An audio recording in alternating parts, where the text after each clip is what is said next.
Why do you drive? Because driving is the epitome of freedom. Look, watch this. Everybody watch this. You know what I want to do? I want to go to the left lane. Boom. I'm in the left lane. Can I just go up, when I'm in the airplane, can I just go up and be like, hey, why don't you fly over there? Why don't you give me the controls? No, sir, you are steering the ship right here. I am steering. I'm the admiral. What's this car's name? I never asked. Big Red, actually. Big Red. My mother named it. Of course she did.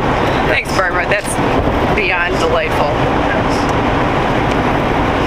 What was your favorite part of the trip? The whole thing. Oh my god. I can't believe we're picking favorites. It's true. This was. I'm sorry. I'm semi-surprised that it was this much fun.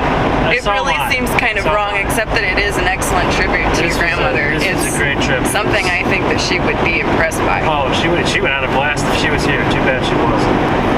The time with the family was incredible. We don't get our people together too often with everybody in different states. I don't know, death just reminds you that you're alive also, and that you need to kind of make the most of it while you're here. It's a good kick in the ass, pardon the French. It really is. It means that when you have the chance, you go to see McCoy Diner.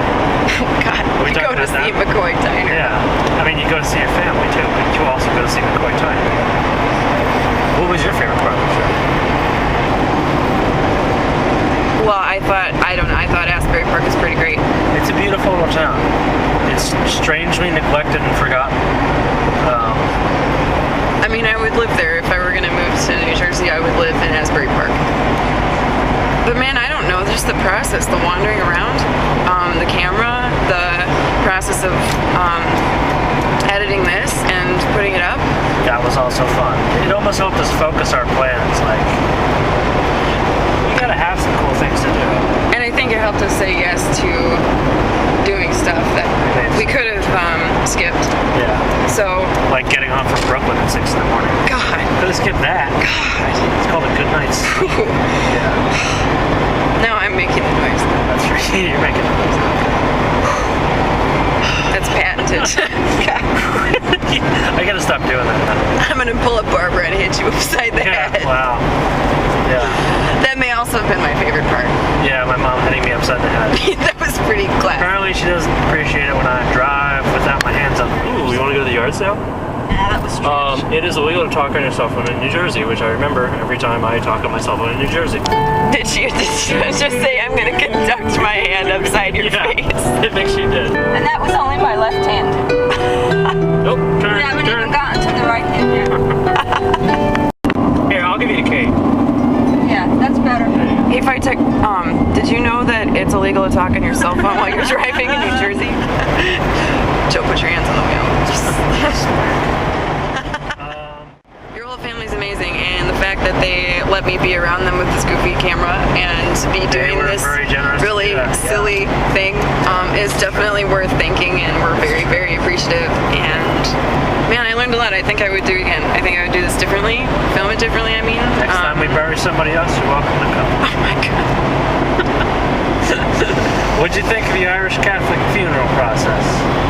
It was intense. For you guys, it's this really drawn out kind of process, and I think that's good because you get to make your peace with it. You really do, and you bond with people who are also feeling that, and I think it's something that really obviously brought your family together. But you tell stories about yourself. We all tell stories about our lives and the lives of others. That's how we kind of process things and make sense of things. So my grandmother, for me, and maybe for the rest of the family, was very symbolic. It's someone who means something. It's a connection to their past. I mean, here's a woman who graduated the 8th grade. The same with my grandfather Joe, and they kind of worked their way up and got lucky and lived a good life, and they lived through the Depression and World War II and all these things. mean, it's a very tangible piece of kind of your own ancestry. And in a funny way, it's funny because she's gone, but at the same time, she's almost less gone than if you had died or if someone else had died that was more kind of involved in your day-to-day life. I don't know if that makes any sense. I mean, it's almost like she's still here because the ghost of her hangs above everything that we do and think about, just kind of the way it was even when she was alive, in that sense.